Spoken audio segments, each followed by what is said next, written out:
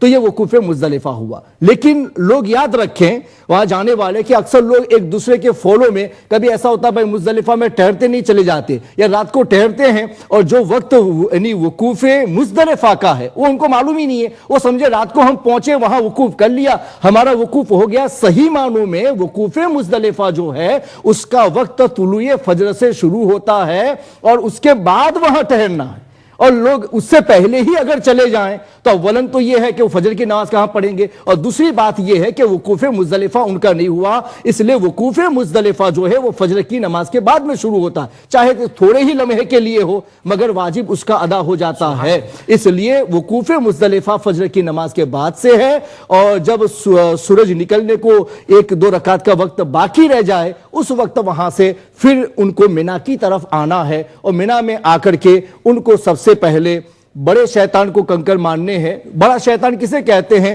کہ جو مسجد حرام کی طرف نزدیک ہوتا ہے، ادھر مزدلفہ سے جو نزدیک ہے وہ پہلا، اور دوسرا اسے چھوڑ کر کے ادھر کا تیسرا جو جمرۃ العقبہ کہا جاتا ہے وہ لائن کے حساب سے آخری ہے آنے کے حساب سے، یہ پہلا یہ دوسرا اور یہ تیسرا، وہاں 7 کنکر مارنے ہیں، اور اس کا صحیح جو ٹائم ہے سنت کے مطابق وہ یہ ہے کہ طلوع آفتاب کے بعد سے شروع ہوتا ہے اور اس کے بعد سے زوال تک ہے، یہ سنت کے مطابق ہے۔ بیفور زوال مان لیا جائے تو سنت کے مطابق ہے۔ اگر کسی کو کوئی ٹربل ہو یا بھیڑ کی وجہ سے نہیں مار سکتے ہیں، یا عورتیں ہیں، بچے ہیں، کمزوری ہے جس کی وجہ سے وہ کیا ہے بھیڑ میں نہیں جا سکتے، تو ایسے لوگوں کے لیے اجازت ہے کہ ظہر کے بعد سے لے کر کے مغرب تک بھی مار سکتے ہیں، یہ وقت جائز ہے، اس میں کچھ بھی کراہت نہیں ہے۔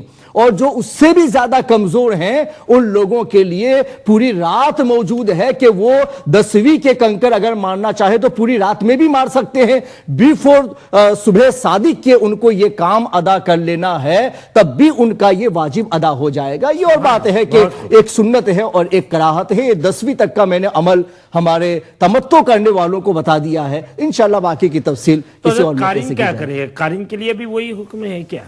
قارن کے لیے تو یہ کہ وہ تو احرام میں تھا ہی، اس نے تو احرام کھولا نہیں، جو اس نے عمرہ کر لیا ہے اس کے بعد وہ احرام ہی میں تھا، اب اسے تو اور کچھ نہیں کرنا ہے، وہ تو اس کو حج کی نیت بھی موجود ہے، اسے تو اگر بہتر ہے تو وہ ڈائریکٹ ہی وہاں سے منا جا سکتا ہے عرفات سے۔ ہاں ٹھیک، ناظرین محترم، وقفے کا وقت ہوا چاہتا ہے، جیسا کہ آپ جانتے ہیں کہ وقفے کے بعد انشاءاللہ تبارک و تعالیٰ ٹیلی فون لائنز اوپن کر دی جائے گی آپ کے لیے، تو آپ ضرور آج کا ٹاپک بھی میں آپ کو بتا رہا ہوں، اور آج علماء کرام نے بہت ہی اچھی قرآن و حدیث کی روشنی میں آپ کے سامنے ان ٹاپک پر گفتگو بھی فرمائی ہے، لہٰذا آپ کے ذہن میں ہے مینا، عرفات اور مزدلفہ، وقوف مینا، وقوف عرفات اور وقوف مزدلفہ، اس پر گفتگو ہو رہی ہے، اور انشاءاللہ تبارک و تعالیٰ میں سمجھتا ہوں کہ آپ جب فون کے ذریعے تشریف لائیں گے آپ کی باتیں بھی سنیں گے، اور انشاءاللہ تعالیٰ آپ کے سوالات پر علماء کرام جوابات کی روشنی میں گفتگو بھی فرمائیں گے۔ تو کہیں جائے گا نہیں، مختصر سا وقفہ لیتے ہیں اس امید پر کہ آپ ٹی وی اسکرین کے سامنے بیٹھ کر ہمارا انتظار کریں۔ اللہ الرحمن الرحیم، نحمدہ ونصلی علی رسولہ الکریم، اما بعد۔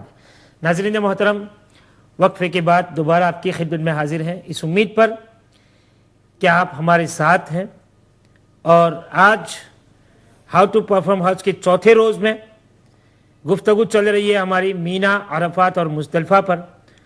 جید علماء کرام نے بہت ہی خوبصورت گفتگو فرمائی مینا، عرفات اور مزدلفہ پر، اور یقیناً آپ محظوظ ہوئے۔ اب انشاءاللہ تبارک و تعالیٰ میں امید کرتا ہوں کہ آپ بھی اس پروگرام میں شرکت فرمائیں گے، اور یقیناً آپ حج میں جائیں چاہے نہ جائیں، یعنی اس سال آپ تشریف لے جا رہے ہیں، یا آئندہ سال آپ نے ارادہ کیا ہوا ہے، لیکن پھر بھی آپ ضرور مسائل شرعیہ کو سیکھنے کے لیے فون کے ذریعے تشریف لائیں گے۔ آئیے اب میں حضرت پیر سید عرفان شاہ صاحب مشہدی دامت برکاتہم القدسیہ، جو یقیناً آپ کی جانی پہچانی شخصیت ہیں اور ہر دل عزیز شخصیت ہیں، تو میں حضرت کی خدمت میں عرض کرتا ہوں کہ حضور، عرفات کو اتنی اہمیت کیوں حاصل ہے؟ جیسا کہ آپ نے احادیث کریمہ بھی پیش فرمائی اور اس کی اہمیت اجاگر فرمائی، تو اس مقام کی اتنی اہمیت کیوں ہے؟ جی جی، بسم اللہ الرحمن الرحیم۔ حضرت مولانا مفتی محمد یونس صاحب مصباحی مدظ اللہ نے مسائل جو متعلقہ ہیں یوم ترویہ کے، یعنی 8ویں، 9ویں، 10ویں اور منا، عرفات، مزدلفہ کے متعلق انہوں نے مسائل کی صورت میں یعنی جزیات پر بھی بڑی خوبصورت گفتگو فرمائی ہے۔ سبحان اللہ۔ میں انشاءاللہ ابھی آپ کے سامنے ایک دو معصورہ دعائیں حضرت جو وہ مسنون، معصورہ جی دعائیں پیش کرنے سے پہلے ہمارے ساتھ کالر ہے، آپ کی اجازت سے اس کو بھی شامل بالکل لے لیں۔ جی، سب سے پہلے کالر ہیں آج کے ہمارے سراج عباسی صاحب، لندن سے تشریف لائے ہیں۔ یقیناً آج انشاءاللہ تبارک و تعالیٰ بہت ہی خوبصورت سوال فرمائیں گے مینا، عرفات، مزدلفہ کے حوالے سے۔ جی، السلام علیکم ورحمۃ اللہ۔ وعلیکم السلام ورحمۃ اللہ وبرکاتہ۔ آپ کو اور آپ کے بہنوں کو میرا سلام۔ ماشاءاللہ بڑا اچھا پروگرام آپ پیش کر رہے ہیں۔ میں انشاءاللہ اللہ تعالیٰ نے مجھے شہادت عطا کی ہے، انشاءاللہ اس سال میں بھی تیاری کیا حج سے۔ اور میرے 3 سوال ہیں امام صاحب۔ میرا پہلا سوال منا کی متعلق ہے۔ جب ہم 8 ذوالحجہ کو ظہر سے پہلے ہم منا جاتے ہیں تو 5 نمازیں ہم وہاں پڑھتے ہیں، ان نمازوں کو ہم قصر کرتے ہیں، ان کو شورٹ کرتے ہیں، ظہر، عصر، مغرب، عشاء اور فجر کو۔ تو کیا وہ نمازیں مخصوص ٹائم پر ہمیں پڑھنی پڑتی ہیں، انڈیویجول پڑھنی پڑتی ہیں، کیا وہ ہمیں جماعت سے ساتھ پڑھنی پڑتی ہیں؟ اور اس سے ساتھ یہ بھی ہے جو سنتے ہم پڑھتے ہیں منا میں 5 نمازوں کی، کیا وہ سنتے ہوں یا سنتے غیر موقع ہوں یا سنتے موقع ہوں، کیا ان کو بھی پڑھنا پڑتا ہے؟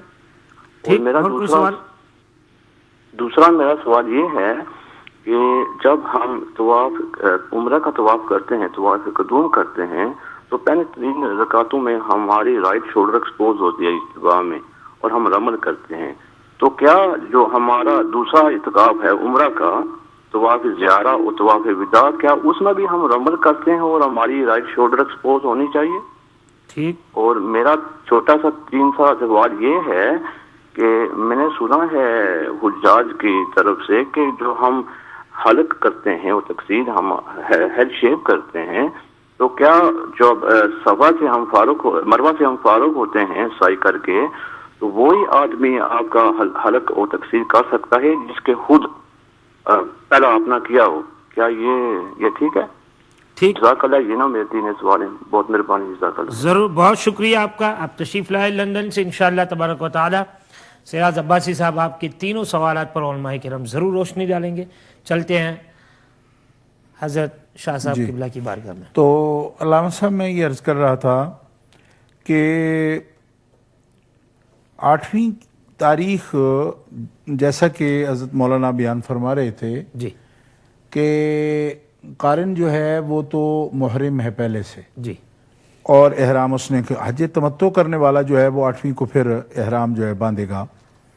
اسی طرح مفرد جو ہے، تو آفتاب 8ویں کا جب سورج نکل آیا تو منا کو چلنا چاہیے، اور سورج نکلنے سے پہلے چلا گیا جب بھی جائز ہے، بہتر ہے، اور زوال کے بعد بھی جا سکتا ہے، مگر ظہر کی نماز منا میں پڑھے، اور ہو سکے تو جیسے کہ مفتی صاحب نے بیان فرمایا تھا کہ پیدل جائے۔ جب تک مکہ معظمہ پلٹ کر آؤ گے ہر قدم پر 7 کروڑ نیکیاں لکھی جائیں گی۔ حضرت صدر الشریعہ علامہ امجد علی اعظمی رحمہ اللہ نے جی، یہ قدم جو ہے نا، سبحان اللہ، یہ بھی ہر قدم اور اس پر جو نیکیاں بتائی گئی ہیں اس کو ضرب دے کے ہر قدم پر پورا حساب لکھ دیا ہے. سبحان اللہ حضور. آپ بہار شریعت میں فرماتے ہیں سبحان اللہ حضور. کہ جب تک پلٹ کے پھر آئے گا نا تو یہ نیکیاں تخمینہ اس کا 78 کھرب 40 ارب آتا ہے. اللہ اکبر. سبحان اللہ. یعنی 7 کروڑ نیکی اس پر جو ضرب ہے ہر قدم پر، اس کے مطابق یہ نیکیاں 78 کھرب 40 ارب ہو جائیں گی. سبحان اللہ. اور اللہ کا فضل نبی پاک کے صدقہ میں اس امت پر بے شمار ہے. یعنی آپ فرماتے ہیں اس پر کسی تعجب کی ضرورت نہیں. واللہ یضاعف لمن یشاء. سبحان اللہ. اچھا پیدل چل کے جانے میں اتنی بڑی سعادت ہے. سبحان اللہ. اچھا حضور دوسری بات عرض کرنے سے پہلے دوسرے ہمارے کالر ہیں کال شامل کریں تاکہ وضاحت ہوتی جائے ساتھ ساتھ. جی ہمارے ساتھ ابو طیب صاحب ہیں برمنگھم سے، ان کو بھی السلام علیکم ورحمۃ اللہ تعالی وبرکاتہ. وعلیکم السلام ورحمۃ اللہ. ماشاءاللہ جناب آپ کو اور شیخین جو تشریف فرمائے ہیں ماشاءاللہ ان کی خدمت میں میرا مؤدبانہ سلام اور دعاؤں کے لیے اپیل.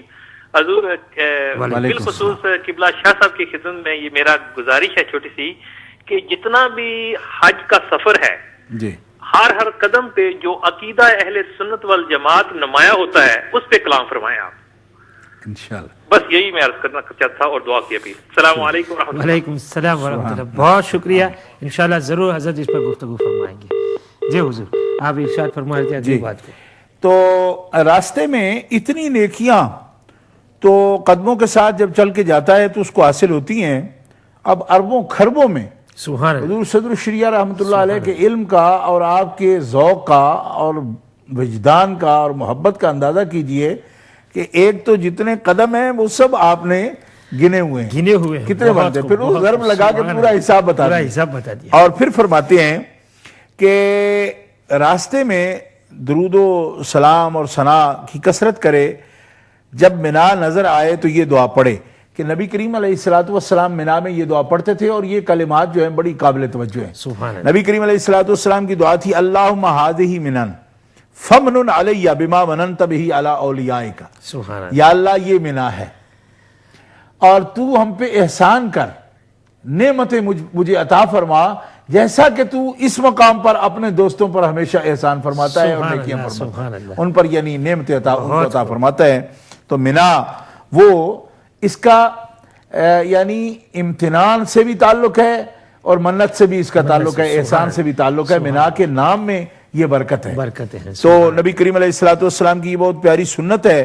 یہاں پہ رات کو ٹھہریں، زور سے نامی کی صبح تک 5 نمازیں یہاں مسجد میں پڑھنی چاہیے یا قریب ترین جو اس کی جگہ مل جائے وہاں پڑھے.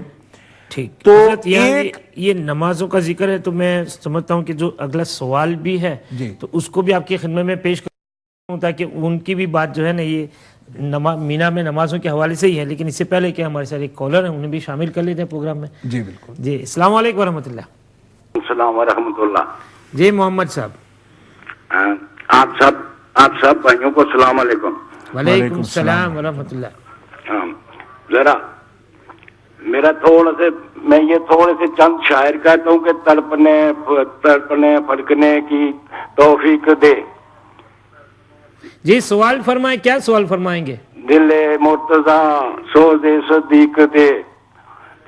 میرا سوال یہ ہے کہ آج اکبر جو جمعہ کو ہوتا ہے کہتے ہیں جی اس کے بارے میں ذرا بتائیں کہ کیا وہ 70 وہ ٹھیک ہے یا غلط؟ کہتے ہیں ایک آج جو جمعے کو ہوتا ہے وہ 70 آج کے برابر ہوتا ہے.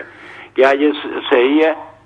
ٹھیک آپ سمجھے؟ ہاں بالکل سمجھ. اور کوئی سوال؟ دوسرا سوال یہ ہے کہ ابھی تک کوئی جواب نہیں آیا ہے کہ ایک اگر کوئی ماں یا بہن ہے اس کا کوئی اولاد نہیں ہے اور وہ جانا چاہتی ہے حج پر لیکن اس کا کوئی محرم نہیں ہے لیکن وہ دل میں تڑپ رہی ہے کہ میں حج پر جاؤں، اس کے لیے کوئی ایسی یعنی کہ سہولت ہے کہ وہ کہیں جا سکے؟ یعنی اس کا کوئی بھی محرم نہیں، نہ بھائی ہے نہ ماما ہے نہ چاچا ہے نہ کوئی نہیں ہے اس کا؟ جی تو اس کے لیے کہیں تو اسلام نے کوئی نہ کوئی چھوٹ دی ہوگی نا اس کے لیے. ٹھیک بتاتے ہیں آپ کو. مہربانی. السلام. بہت شکریہ. وعلیکم السلام ورحمۃ اللہ تعالیٰ وبرکاتہ. ضرور حضور، یہ سراج صاحب نے جو سوال فرمایا تھا وہ بھی میں آپ کی خدمت میں اس لیے کہ جو مینا کی نمازوں کے حوالے سے آپ نے گفتگو فرمائی ہے، وہ یہ کہتے ہیں کہ 8ویں کو جو نمازیں پڑھیں گے ظہر عصر مغرب عشاء کی، تو کیا ان نمازوں میں قصر بھی ہوگی اور اس میں جو سنتیں غیر موقدہ ہیں وہ بھی پڑھنی پڑیں گی اگر مسافر ہیں؟ اس میں یہ ہے جی کہ قصر جو ہے نا وہاں قصر ہوگی، لیکن اس میں یہ ہوگا کہ چونکہ وہاں جا کے اور کوئی مصروفیت نہیں ہوتی. کیا کہنا، بہت مینا میں یہ رات جو ہوتی ہے نا یہ صرف عبادت کے لیے ہوتی ہے. سبحان اللہ. یہاں پہ اور نہ کوئی رکن ہے نہ کوئی اس میں اور کوئی ذمہ ہے، نمازیں یہاں ادا کرنی ہیں اور رات بھر جو ہے تسبیح و تحلیل میں رہنا ہے اور صلاۃ و سلام میں، درود و سلام میں اور تسبیح و تحلیل میں، نوافل کی ادائیگی میں. یہاں مسنون جو ہے یہی طریقہ ہے. تو اس میں یہ ہوتا ہے کہ جو قصر پڑھنے والا ہے مسافر جو ہے اس کو اس کے پاس اگر وقت نہیں ہے اور سفر میں اس کے لیے مشقت ہے تو یہ چھوٹ ہے کہ جو نماز میں جو سنتیں غیر موقدہ ہیں، موقدہ سنتیں بھی غیر موقدہ کے حکم میں ہوتی ہیں، لیکن جب اس کے پاس کثرت سے وقت ہے تو پھر پڑھنے میں کیا حرج؟ پڑھنے میں حرج ہی کیا ہے؟ حرج کہنا تو دور کی بات ہے، بہت بڑا اجر و ثواب ہے. سبحان اللہ. بے شک. اس لیے کہ وہاں اور کرے گا کیا، وہ کرے گا کیا، اور مقام بھی مقدس ہے، مقام مقدس ہے، رہنا بھی وہاں ہے اور یہ سنت عظیمہ ہے.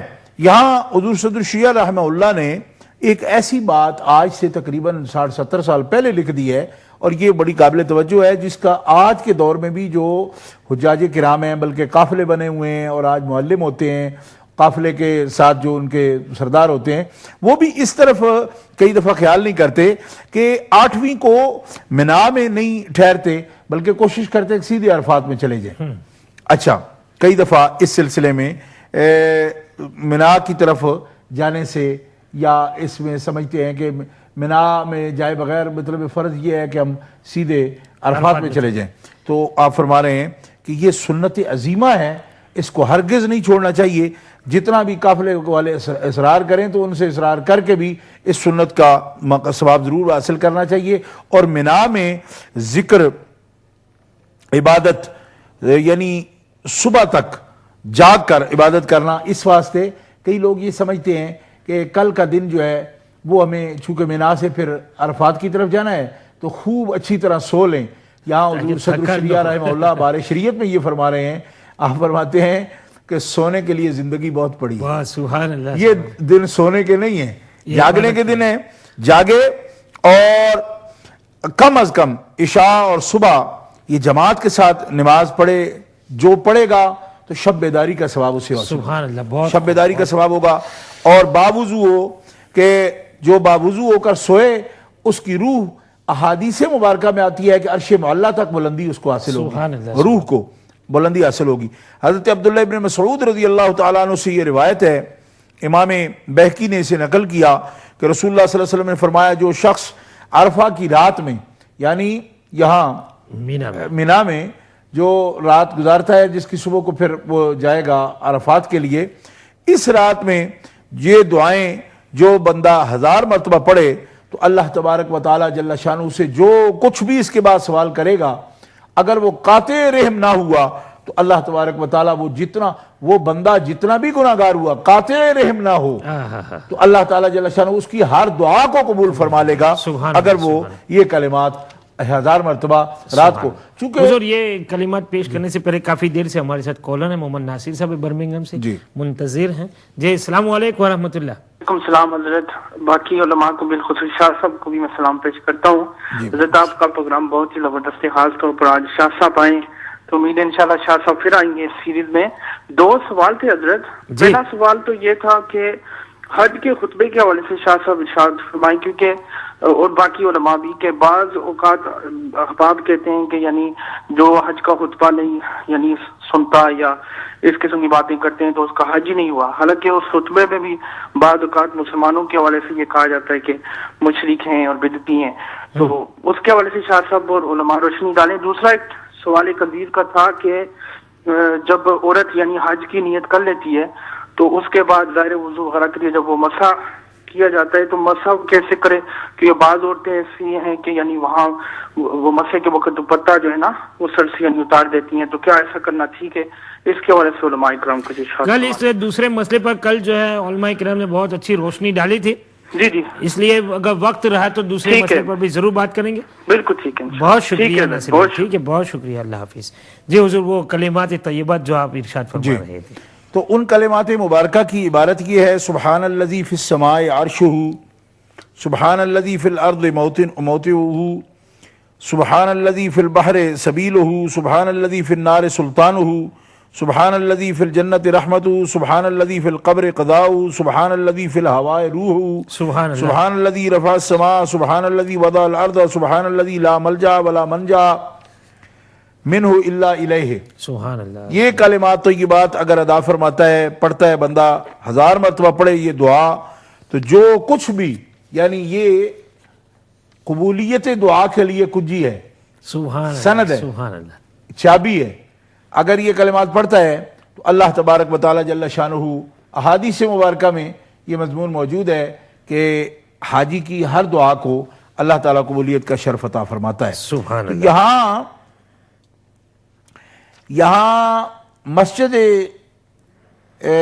منا کی مسجد جو ہے، اس کے سامنے سورج نکل آئے تو عرفات کو چلنا اور دل کو خیال غیر سے پاک رکھنا، تو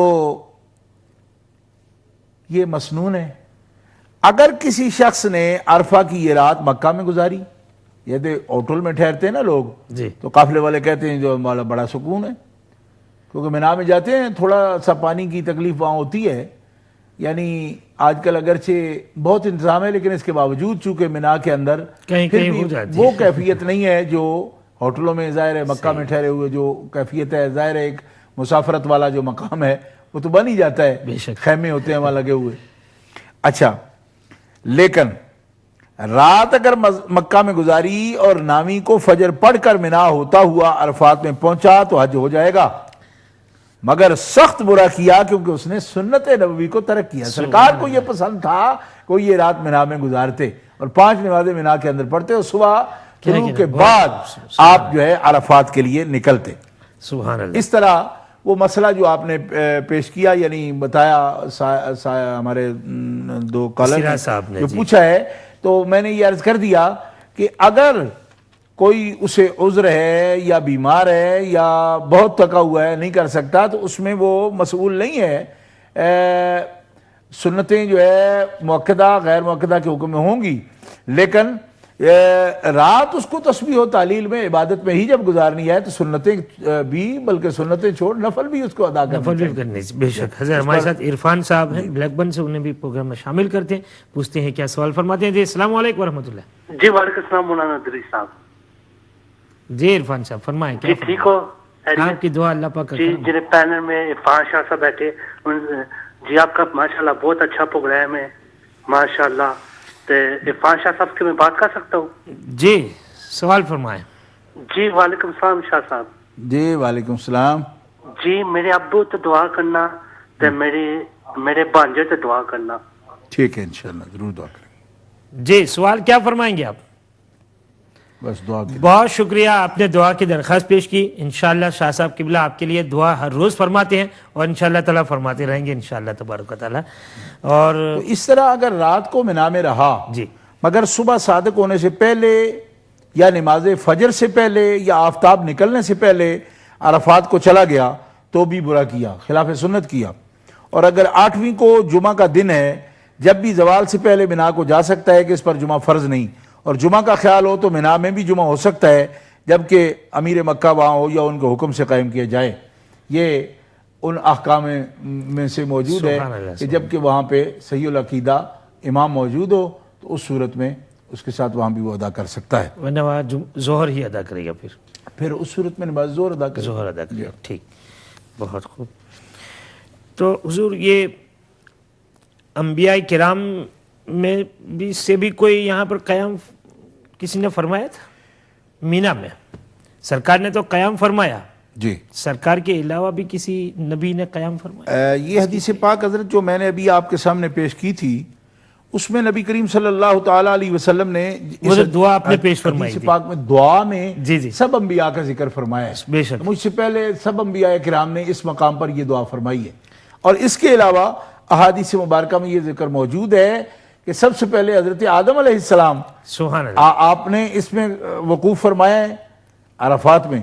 اور سب انبیاء کرام حضرت ابراہیم علیہ السلام حضرت آدم علیہ السلام سے لے کر حضرت ابراہیم علیہ السلام اور حضرت اسماعیل علیہ السلام پھر سرکار دو عالم علیہ السلام، اس طرح انبیاء کرام علیہ السلام جو ہے وہ عرفات کے میدان میں اور جبل رحمت شریف یہ خاص وہ مقام ہے کہ جس پر انبیاء کرام کے اقدام عالیہ کی برکت اس کو حاصل ہے. اسی لیے سرکار دو عالم علیہ السلام کا ارشاد گرامی ہے کہ وقوف عرفہ میں کے لیے آنے والے حجاج کرام کو جبل رحمت کے قریب جگہ ملے تو یہ سب سے بہتر ہے. بے شک سبحان اللہ. اور جبل رحمت کے قریب نہ ملے تو پھر اس پر زیادہ رش کرنا یا لوگوں کو تنگ کرنا اس کی ضرورت نہیں ہے، بلکہ اس کے قریب ترین جگہ جہاں بھی مل جائے وہاں سہولت سے وہ بیٹھے. مینا کی بات مینا سے نہیں، یہ عرفات کی بات آپ نے عرفات کے بارے میں پوچھا، مینا کے بارے میں پوچھا تھا. اچھا جی ٹھیک ہے حضرت، ہمارے ساتھ ایک کالر ہے پھر بات کرتے ہیں. جی السلام علیکم ورحمۃ اللہ تعالیٰ وبرکاتہ. وعلیکم السلام. جی مقبول صاحب آپ لندن سے تشریف لائیں.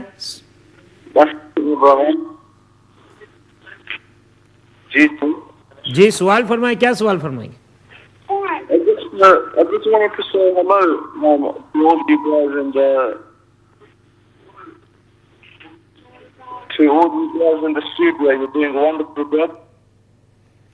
آپ کی آواز صحیح نہیں پہنچ پا رہی ہے. بہت شکریہ مقبول بھائی، میں سمجھتا ہوں کہ آپ دوبارہ کال کریں گے. اور تمام ناظرین کی خدمت میں یہ بات عرض کر دوں کہ جب بھی آپ کال کریں تو اپنی ٹی وی کی آواز کو میوٹ کر دیں، اس کے بعد ہم سے بات کریں تاکہ آپ کی آواز ہمارے پاس اور ہماری آواز آپ تک صحیح طریقے سے پہنچ سکے.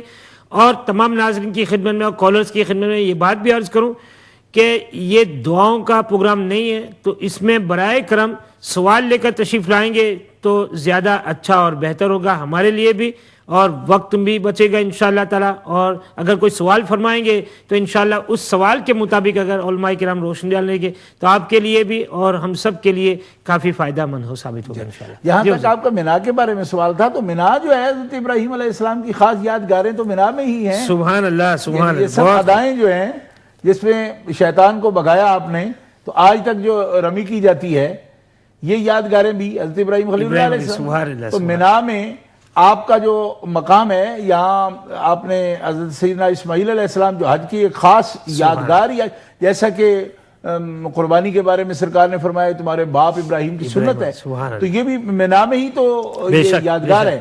اس لیے حضرت اسماعیل علیہ السلام، حضرت ابراہیم علیہ السلام اور اس سلسلہ کے انبیاء کرام سب مینا میں تشریف لائے ہیں. تو مینا کے بارے میں جو آپ نے سوال فرمایا تو یہ اس کا جواب ہے. جی حضور، یہ میں نے اسی لیے تاکہ ہمارے ناظرین کو ان مقامات کا پتہ چلے کہ یہ کون سے مقامات ہیں اور ہم کہاں پر آئے ہیں. اور وہاں بات میں آپ کو پتہ ہے کہ ایک دوست نے جو یہ سوال کیا تھا کہ اس میں جو عقائد اہل سنت ثابت ہوتے ہیں اس کے بارے میں اشارہ کریں، تو اس سلسلے میں یہ ہے کہ دیکھیں حضور ہمارے ساتھ ایک کالر ہے تو ان کو شامل کرتے ہیں، اس کے بعد بات کرتے ہیں. جی السلام علیکم ورحمۃ اللہ تعالیٰ وبرکاتہ. مسز فاروق ہیں ہمارے ساتھ. جی السلام علیکم. وعلیکم السلام. جی میں نے کل اپنے پروگرام میں بتایا تھا کہ حج قران والا ایک عمرہ کر کے پھر حج تک وہ ایک ہی عمرہ کر سکتا ہے. تو آپ نے مجھے میں وجہ جاننا چاہتی ہوں کہ اس کے پیچھے کیا وجہ ہے کہ وہ کیوں ایک ہی عمرہ صرف کر سکتا ہے. ٹھیک، اور کوئی سوال؟ دوسرے یہ کہ وہ جب اگر حج سے پہلے قران کی اس نے نیت کی ہوئی ہے تو مدینے چلا جاتا ہے تو وہ حدود میقات سے تو باہر چلا گیا نا. ٹھیک، تو کیا وہ جا سکتا ہے یا نہیں جا سکتا؟ ذرا مجھے ڈیٹیل سے بتائیں، کیونکہ مجھے بہت کنفیوژن ہو رہی ہے کہ کیوں نہیں حج قران کی نیت کے ساتھ وہ اور کوئی عمرہ کر سکتا. آپ نے وجہ نہیں بتائی کوئی بھی. ٹھیک، بتاتے ہیں انشاءاللہ تعالی ضرور. باقی کل اس سوال پر بات علماء کرام نے کی تھی اور اس پر کافی اچھی روشنی ڈالی تھی. وہ تو میں آپ وجہ جاننا چاہتے ہیں کہ اس کی کیا وجہ ہے کہ وہ نہیں کر سکتے. میں مان گئی کہ نہیں کرنا چاہیے، لیکن مجھے وجہ معلوم ہونی چاہیے. صحیح کہا آپ نے. جی بالکل. بہت شکریہ. خدا حافظ. بہت شکریہ. خدا حافظ. فی امان اللہ. جی حضور، آپ جو اگلی بات عرض کر رہے تھے کہ جیسے کہ ہمارے میں بتا رہا تھا حضرت ابو طیب صاحب نے سوال فرمایا تھا کہ عقائد اہل سنت. ہاں دیکھیں، یہ جو حج مبارک ہے یہ پورے کا پورا یہ ہے ہی یادگار، اللہ کے محبوبوں کی یادگار. سبحان اللہ. بے شک. دیکھیے کہ یہاں اللہ تعالیٰ جل شانہ نے جس آیت کریمہ میں حج کی فرضیت کا حکم فرمایا، اس سے پہلے اللہ تعالیٰ جل شانہ نے اس آیت کریمہ میں ارشاد فرمایا ان اول بیت وضع للناس للذی ببکۃ مبارکا وہدی للعالمین فیہ آیات بینات مقام ابراہیم ومن دخلہ کان آمنا. یہاں دیکھیے کہ رب تعالیٰ جل شانہ نے اس گھر کی عظمت کو جو بیان فرمایا اور اس میں اپنی خاص نشانیوں کا ذکر کیا، تو سب سے پہلے جس نشانی کو بطور ثبوت کے اللہ تعالیٰ جل شانہ نے ذکر فرمایا اور جس کو اپنی نشانی ٹھہرایا جس چیز کو، وہ مقام ابراہیم ہے. مقام ابراہیم کعبہ شریف کے اندر بطور نشانی، اور نشانی کس کی؟ کھلی نشانی رب کی. نشانی رب کی. اور ہے کیا چیز؟ حضرت ابراہیم علیہ السلام کے قدم کا نشان. مقام ابراہیم جس کو کہتے ہیں وہ پتھر ہے جس میں آپ کا نشان قدم لگا ہوا ہے. نقش قدم پورے کا پورا، پنجہ پاؤں کا پورا حصہ انگلیوں سمیت ایڑیوں تک، دونوں پاؤں، اور وہ یعنی پتھر میں باقاعدہ دھنسا ہوا ہے، پورے طور پر لگا ہوا ہے. تو اللہ کے نبی کے نشان قدم کو جب اللہ تعالیٰ جل شانہ اپنے گھر کے لیے پہلی نشانی مقرر فرماتا ہے، اسی سے عقیدہ اہل سنت و جماعت ثابت ہوتا ہے کہ جہاں اللہ کے نبیوں کا نشان قدم ہوتا ہے اللہ تعالیٰ اسے اپنی نشانی قرار دیتا ہے. اور نشانی کس لیے ہوتی ہے؟ نشانی کس کو ہم کہتے ہیں؟ نشانی ہم اس کو کہتے ہیں، دیکھیے کہ ہم نے ایک ورق اگر تلاش کرنا ہے، یہ میرے پاس بہار شریعت ہے تو اس میں یہ نشانی ہے، کیا کہنا، بہت یہ نشانی یہ ہم یہاں رکھتے ہیں. کس لیے کہ جو نشان، جو صفحہ، جو چیز صفحہ مسئلہ تلاش کرنا چاہتے ہیں اس پر نشانی رکھ لی. یہ نشانی اگر مل گئی تو مطلوبہ مقام مل گیا، کیا کہنا، بہت منزل مل گئی. تو یہ نشانی کس کی ہے؟ مقام ابراہیم، اللہ کی نشانی. تو اس کا مطلب یہ ہے کہ جو اللہ کے محبوبوں کے نقش قدم تک پہنچ گیا وہ اپنی منزل تک پہنچ گیا. اللہ تبارک و تعالیٰ کی معرفت اسے حاصل ہو جائے گی. تو یہ سب سے بڑا عقیدہ اہل سنت و جماعت کا ثبوت ہے. پھر دیکھیے سبحان اللہ کہ قربانی، حضرت ابراہیم علیہ السلام کی قربانی یادگار ہے آج حجاج کرام کے لیے. اور پھر یہ قربانی تو ایسی ہے کہ جس کو نہ صرف حجاج کے لیے بلکہ پوری دنیا کے لیے، حج والوں کے ساتھ ساری دنیا کے لیے اس کو نشان مقرر فرما دیا. اور یہ ہے کیا چیز؟ حضرت ابراہیم علیہ السلام کی قربانی کی یادگار ہے اور ان کی سنت ہے. سرکار نے خود تعین فرمایا تمہارے باپ ابراہیم کی سنت ہے. ہذه الاضاحی، یہ قربانیاں ہیں کیا؟ تو سرکار فرمایا تمہارے باپ کی سنت. تو اس کا مطلب یہ نکلا کہ رب تعالیٰ جل شانہ کو وہ عمل اتنا محبوب ہے کہ اس کو قیامت تک کے لیے اس کو ذریعہ تقرب الہی بنا دیا کہ جو بھی اس ذریعے سے، دیکھیے وہ کیا تھا کہ ابراہیم علیہ السلام نے تو فلما اسلم وتلہ للجبین ونادینا یا ابراہیم کا صدقت الرؤیا، کہ ابراہیم علیہ السلام نے تو حضرت اسماعیل علیہ السلام کو پیشانی کے بل لٹا دیا. اب اس کی یادگار ہے کہ ہم جو ہے بچوں کو تو ذبح نہیں کرتے، نہ بچوں کو لٹانے کا حکم ہے کہ آپ ان کے گلے پر چھری رکھیں، لیکن اس ذبح عظیم کی یادگار کے طور پر اپنے مال سے ہم ایک جانور خریدتے ہیں اور اس کو اللہ کی راہ میں ذبح کرتے ہیں. گویا کہ ہم اس کی ایک مثال قائم کرتے ہیں اور اس کے ذریعے سے حضرت ابراہیم علیہ السلام کی یعنی اخلاص کا صدقہ ہم اللہ تبارک و تعالیٰ کا قرب حاصل کرتے ہیں. اسی طرح دیکھیے جب قربانی کے لیے لے جا رہے تھے حضرت اسماعیل علیہ السلام کو تو شیطان نے وسوسہ ڈالنے کی کوشش. یہ بات بڑی اچھی ہے، انشاءاللہ بات کریں گے اس پر. ہمارے ساتھ ایک کالر ہیں خادم حسین صاحب مانچسٹر سے، پوچھتے ہیں کیا سوال فرماتے ہیں. جی السلام علیکم ورحمۃ اللہ. وعلیکم السلام. شاہ صاحب قبلہ کو بھی میرا سلام ہو. میرے دو چھوٹے چھوٹے سوال ہیں. جی ایک تو یہ ہے کہ جب میں حج پہ گیا تھا تو میں نے جو حرام باندھا تھا وہ قاہرہ سے باندھا تھا. اور دوسرا میرا سوال یہ ہے، باندھا تھا آپ نے؟ عجیب ٹیئر لائن پر گیا تھا تو وہ قاہرہ سے باندھا تھا. جی جی جی ٹھیک. اور دوسرا سوال یہ ہے کہ جو قربانی کے پیسے جو تھے وہ مجھے حاجی صاحب نے کہے تھے کہ بھئی بینک میں جمع کرا دو، تو میں نے وہ پیسے بینک میں اور ساتھ ایک احتیاط کے طور پر دم کے کہ مجھ سے کوئی غلطی ہو گئی ہو تو میں نے وہ دم کے پیسے بھی 2 میں نے قربانیوں کے پیسے جمع کرا دیے. تو میں اس بارے میں پوچھنا چاہتا تھا کہ یہ میں نے حرام صحیح جگہ سے باندھا کیوں؟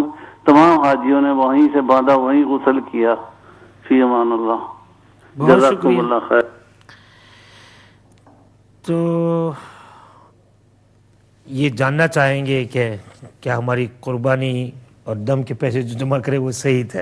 بہرحال حضور تو وہ اگلی بات جو آپ ارشاد فرما رہے تھے شیطان کو کنکری مانا اور اسی جگہ پر جو کرتے اسی مقام پر جب آپ نے اس قربانی کے لیے مینا میں حضرت اسماعیل علیہ السلام کو آپ لے کر آئے تو احکم الحاکمین جل وعلا کے حکم پر اور وہاں سوال و جواب جو حضرت ابراہیم خلیل اللہ علیہ السلام فرما رہے ہیں تو حضرت اسماعیل علیہ السلام سے ذبیح اللہ سے آپ یہ فرماتے ہیں کہ میں نے یہ خواب دیکھا ہے انی رأى فی المنام انی اذبحک، کہ میں تمہیں ذبح کرتا ہوں، یہ میں خواب میں دیکھتا ہوں. فانظر ماذا تری، تیرا کیا خیال ہے اس بارے میں؟ یعنی حضرت اسماعیل علیہ السلام کی یہ عظمت ہے کہ ابراہیم خلیل اللہ علیہ السلام یہ بتا رہے ہیں کہ میرے قربانی کرنا مجھے حکم ہوا ہے، میں کر رہا ہوں. تو اس میں اسماعیل علیہ السلام جو ہے وہ یہ نہیں کہ اپنی مرضی کے بغیر بعض میری مرضی پر قربان ہو رہے ہیں، بلکہ ان کی رائے پوچھی ہے کہ تیرا کیا خیال ہے. کیا کہنا، جس کو ذبح کرنا ہے اس سے رائے بھی پوچھی جائے. بہت اچھا اشارہ، سبحان اللہ. فانظر ماذا تری، تیرا کیا خیال ہے؟ تو آپ فرماتے ہیں کہ یا ابتی افعل ما تؤمر. جی ابا جی افعل ما تؤمر، کیا کہنا، وہ کر گزریے جس کا آپ کو حکم ہوا ہے. آپ یہ نہیں فرماتے کہ مجھے حکم ہوا ہے، آپ فرماتے رأى فی المنام انی اذبحک، میں نے تو خواب دیکھا کہ میں تمہیں ذبح کر رہا ہوں. لیکن اسماعیل علیہ السلام جواب میں کیا فرماتے ہیں؟ جس کا آپ کو حکم ہوا ہے. وہ فرماتے نہیں کہ مجھے حکم ہوا ہے، لیکن اسماعیل علیہ السلام کے جواب کے اندر یہ خود ایک حکمت موجود ہے کہ آپ تو اللہ کے نبی ہیں، اللہ کے خلیل ہیں. آپ کو جو خواب میں کہا گیا اور خواب میں جو کچھ آپ نے دیکھا وہ آپ کا خواب بھی وہی ہے، آپ کو حکم ہوا ہے، وہی الہی ہے. اس لیے جو حکم ہوا وہ آپ پورا کیجئے. تو اس پر بہت سی باتیں کہی جا سکتی ہیں، لیکن اس جواب پر سب سے بہتر وہ خراج عقیدت ہے جو شعر کی صورت میں پیش کیا گیا کہ یہ فیضان نظر تھا یا کہ مکتب کی کرامت تھی. سکھائے کس نے اسماعیل کو آداب فرزندی. کہ یہ ذبح ہونے کی بات بھی آئے تو جواب میں یوں نہ کہے کہ کمال ہو گیا، آپ کیا کہہ رہے ہیں جی. اگر اتنی بڑی بات یہ جان لینے کی بات کسی بچے سے یا جوان سے کی جائے باشعور سے تو جواب میں کبھی وہ یہ جواب دیتا ہے جو جواب حضرت اسماعیل علیہ السلام نے دیا ہے. یہ فیضان نظر بھی ہے، مکتب کی کرامت بھی ہے، کیونکہ حضرت ہاجرہ کی گود ہے اور حضرت ابراہیم علیہ السلام کی نظر ہے جس نے ان میں یہ آداب فرزندی پیدا کی ہے. اور اللہ کا فضل ہے کیونکہ وہ نبی ہیں، وہ خود نبی ہیں. اسماعیل علیہ السلام نبی ہیں اور ایسے نبی ہیں کہ جن کی پیشانی میں نبی الانبیاء کا نور ہے. اس لیے ان کو یہ آداب فرزندی اور پدری آداب بھی کہ مجھے کس طرح فرزندی کے آداب بجا لانے اپنے باپ کے سامنے اور اللہ کے نبی کے سامنے کس طرح میں نے اظہار کرنا ہے اپنی رائے کا جس کا وہ مجھے پوچھ رہے ہیں. اس لیے لیکن اس مقام پر حضرت ابراہیم علیہ السلام جب ان کو لے کے چلے تو شیطان وسوسہ ڈالنے آ گیا. شیطان جو ہے بڑے بڑوں پر حملہ تو کرتا ہے، مگر وسوسہ یہ ڈالا کہ بڑھاپے میں اتنی دعاؤں کے بعد آپ نے دعا کی تھی رب حبلی من الصالحین، تو اتنی بڑھاپے میں دعا کی آپ نے اور اللہ نے آپ کو اولاد دی. تو خواب کی بات ہے، اللہ نے کوئی وحی فرمائی جاگتے ہوئے آپ پر، تو آپ وہم پر صرف قربانی کے لیے چل پڑے تو بابا یہ نقصان کر رہے ہیں آپ اپنا. اچھا تو بظاہر یہ فائدے کی بات کر رہا ہے، فائدے کی بات کر رہا ہے، ان کا بیٹا بچانے کی بات کر رہا ہے. کبھی شیطان فائدے کی بات کرتا ہے، فائدہ وہ سمجھاتا ہے دنیا کا. اچھا سمجھا رہا ہے کہ آپ کا فائدہ اس میں بچہ بچ جائے. آپ نے زمین سے پتھر پکڑ کے تو شیطان کو بگانے کے لیے مارا، تو دفع ہو جائے یہاں سے، مجھے فائدہ مت سکھا، جس کام کے لیے میں چلا ہوں. پھر آیا، پھر آپ نے دوسرے مقام پر پتھر مارا، پھر آیا، پھر تیسرے مقام پر پتھر مارا. تو اس کی یادگار جیسے کہ حضرت جیسے ابھی آپ فرما رہے تھے کہ جمرہ عقبہ اور اولا اور وسطی اور اولا، یعنی تینوں مقامات وہی جمرے بنے جہاں شیطان کھڑا تھا، اور ابراہیم علیہ السلام نے جو کنکر مارا، پتھر مارا، اللہ کو یہ ادا اتنی پسند آئی کہ وہ تو تیرا بیٹا بچانے کے لیے تجھے مشورہ دے رہا ہے، تو قربانی کے لیے اتنا بزد ہے، اور تجھے میرے فرمانے پر اور میری اطاعت پر جو ہے اتنا بزد ہے۔ اللہ کو یہ ادا اتنی پسند آئی ہے پیارے خلیل کی کہ اس کو ہمارے عقیدے میں دیکھیے کہ خدا کے قرب کے لیے عبادات کی جاتی ہیں، بہت خوب، سبحان اللہ، قرب خداوندی کے لیے، لیکن قرب خداوندی کے لیے ادائیں رب نے اپنے محبوبوں کی منتخب فرما لی ہیں کہ جو اس ادا کے ساتھ میرے سامنے آتا ہے۔ آج بھی حجاج کرام دیکھیے کنکریاں مارنا آج تو ان سالوں میں ابھی آسان ہو گیا، لیکن پہلے سالوں میں آپ جانتے ہیں کہ کتنی بڑی قربانیاں کنکریاں مارنے پہ ہو گئی۔ کوئی کسی کا عقیدہ سے پوچھتا کہ بھلے بندے یہ کوئی اتنی بڑی کیا عبادت ہے، یہ تو یادگار تھی، پرانا وقت ہے، اب نہ شیطان کھڑا ہے اور نہ ہی تجھے کچھ کہہ رہا ہے، نہ وسوسہ ڈال رہا ہے، تو چھوڑ دے، اتنی بڑی جانیں جا رہی ہیں اتنی، دیکھو نا اتنے بندے روندے گئے، لیکن اس کے باوجود عاشقان مصطفیٰ اور توحید کے پرستار پوجنے والے وہ کتنے خرامہ محبت کے ساتھ اور الفت کے ساتھ، اتنی تکلیف کے ساتھ، کیوں؟ فرمایا یار کی ادا، خلیل کی ادا اپناؤ گے تو پھر قرب حاصل کر سکو، اور عبادتیں تمہاری قبول ہوں گی۔ یہ ہمارے عقیدے کی نشانیاں ہیں۔ پھر آپ سعی کرتے ہیں صفا مروہ کے درمیان، تو واجب ہے سعی کرنا، سعی واجبات میں سے ہے، اور اندازہ کیجئے کہ یہ قربانی، یہ سعی جو ہے یہ خود یادگار ہے حضرت حاجرہ کی، حضرت اسماعیل علیہ السلام کے لیے پانی کے لیے جب دوڑی تو آپ کالے۔ بہت خوب حضرت، ہمارے ساتھ جو ہیں جناب ذوالفقار صاحب ہیں، ہیلی فیکس سے کافی دیر سے انتظار کر رہے ہیں۔ السلام علیکم ورحمۃ اللہ تعالیٰ وبرکاتہ۔ وعلیکم السلام ورحمۃ اللہ، میری طرف سے آپ سب کو السلام علیکم۔ وعلیکم السلام۔ میرا سوال یہ ہے کہ کل جو کمیٹی کا آپ نے کہا تھا کہ کمیٹی کے جو پیسے ہیں ان سے حج آپ نہیں کر سکتے، میری جو سمجھ میں آیا ہے کل، نہیں کر سکتے، منع نہیں فرمایا۔ اچھا، علماء کرام نے منع نہیں فرمایا تھا، علماء کرام نے یہ فرمایا تھا کہ بھائی کمیٹی کے جو پیسے ہوتے ہیں وہ پیسے حلال ہوں، پاک ہوں، تو اس صورت میں کر سکتے ہیں۔ مگر آپ کمیٹی ڈالتے ہیں، آپ کو کیسے پتا چلے گا کہ وہ جو کون کس قسم کے پیسے اس میں ڈال رہا ہے؟ وہ تو آپ کو پتا ہونا چاہیے کہ بھائی کون کون سے لوگ کمیٹی میں ہوتے ہیں اور کون کیسے لوگ ہوتے ہیں پیسے ڈالنے والے۔ وہ تو ٹھیک ہے بات ہے آپ جو کہہ رہے ہیں، مگر مثلا ہر آدمی کہتا ہے کہ میرے پاس صافی پیسے ہیں، ہم دوسرے آدمی کو کس طرح کہہ سکتے ہیں کہ وہ تمہارے پیسے صحیح نہیں ہیں؟ ٹھیک ہے۔ اور کوئی سوال؟ اچھا، دوسرا سوال میرا یہ ہے کہ زندہ جو آدمی ہے اس کا دوسرا آدمی حج کر سکتا ہے، اور مثلا اگر آدمی وہ کافی بیمار ہے کہ وہ خود حج کے قابل نہیں ہے جی، تو اگر مثلا اس کی بیٹی یا بیٹا حج ان کے لیے کرے تو اس کا کیا حال ہے؟ اسے حج بدل کہتے ہیں اس کو۔ ٹھیک ہے، بات کریں گے انشاءاللہ تعالی اس پر۔ اور کوئی سوال؟ جی یہ بس یہ دونوں سوال تھے۔ ٹھیک ہے انشاءاللہ۔ ذوالفقار صاحب پروگرام دیکھتے رہے گا، انشاءاللہ ضرور آپ کے سوال پر بات کریں گے۔ بہت شکریہ فون کرنے کے لیے۔ جی تو ناظرین محترم، آپ نے سماعت فرمایا کہ مینا میں اللہ کے خلیل حضرت ابراہیم خلیل اللہ علیہ السلام کی یادگاریں ہیں، اور ہمارے پیارے آقا علیہ السلام کی یادگاریں بھی ہیں۔ بات کرتے ہیں مزدلفہ میں رات قیام فرمانا اور پھر وہاں کنکری چننا، اس میں کیا حکمت ہے؟ حضرت علامہ مولانا محمد یونس مصباحی صاحب قبلہ اس پر روشنی ڈالیں گے، تو ناظرین محترم خوب توجہ کے ساتھ سماعت فرمائیں۔ جی بسم اللہ الرحمن الرحیم۔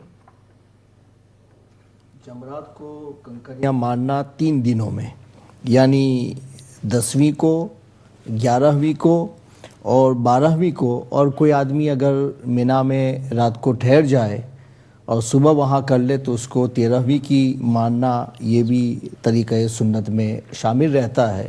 لیکن 10، 11 اور 12 یہ 3 دنوں میں جمرات کو کنکری مارنا یہ واجب میں شامل ہے، اور 7 کنکریاں مارنا ایک جمرے کو یہ بھی واجب میں شامل ہے کہ اس سے کم نہیں کر سکتے ہیں۔